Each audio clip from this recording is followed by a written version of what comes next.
هذه دقيق الحشرات سيكون داخل في جميع المواد الغذائية. لا يعني. السلام عليكم. موضوع الساعه كما كتشوفوا هو التغذيه العالميه او التغذيه اللي غتولي دابا جديده اللي غتدخل فيها الحشرات ابتداء من الاسبوع المقبل في جميع الاسواق الاوروبيه اللي وافقت عليها المنظمه الصحيه للاسف، لانهم تيقولوا ان فيها الزنك وفيها الحديد وفيها بروتين واللي متكونه من ديدان وحشرات وبزاف تاع الحوايج. اول حاجه بغيت نعطيكم بعد واحد البشره بعد صغيره، الناس بعد اللي متخوفين وباغيين يقلبوا على شي بلاصه اللي ما يكونش فيها مثلا هاد المنتوجات هذه. فبغيت نقول للجاليه المقيمه في اوروبا كامله يعني المسلمه، فسيروا الدي راه ما وافقش على هذه الخطه الجديده للمنظومه الغذائيه، فما غادي ياخذ حتى شي منتوج في اي نوع من انواع الحشرات. فهذه راه حطتها اليوم الاشعار اللي حطوا الدي في الصفحه الرسميه ديالته في جوجل او في تويتر او في فيسبوك. قلبوا على الدي وسمعوا اشنو قال، انه لم يوافق على الخطه الجديده للتغذيه في زياده الحشرات. هذه نقطة مهمة، سيروا تقداو منه وبقاو تقداو منه لحد الساعة. الحمد لله هو عندنا واحد السوبر بعدا غنمشيو نتقداو منه وحنا مرتاحين.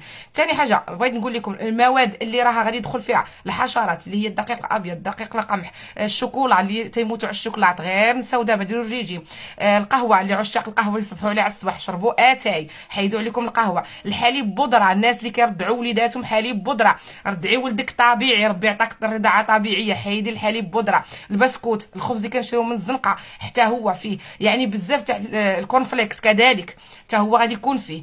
اذا هاد المنتوجات ما تدخلش الاسواق الاسبوع المقبل، فاي منتوج باش نكونوا للوضوح اي منتوج او هذاك المنتوج لانهم غادي يكتبوا لكم ضروري اشنو المكونات اللي فيه، وغادي يضيفوا لكم في دوك المكونات من ماش مصنوع والحشره اللي مصنوع منها، يعني واش دوده واش مثلا سرق الزيت واش هذه واش هذه، المهم كلشي غتلقاوه مكتوب. اذا هز المنتوج نقرا اولا قبل ما نستهلك.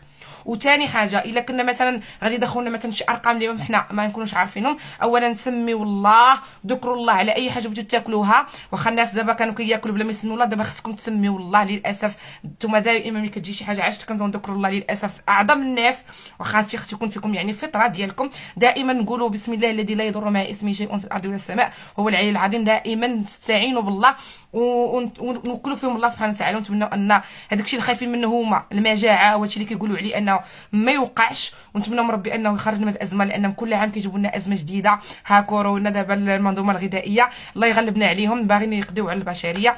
المهم حنا نديروا نشدوا بالاسباب ونصليو صلاتنا ونتقوا الله، لان ونصليو صلاه الاستسقاء باش ربي يعطينا الشتاء ويرحمنا بها وما يجيناش هاد المجاعه. والله ولي التوفيق. وما تخافوش ما تبقاوش تخزنوا في الاغذيه بزاف، لانها نيت غدود وما غتصدقوا درتو والو، ما تخزنوا حتى شي حاجه. شكرا.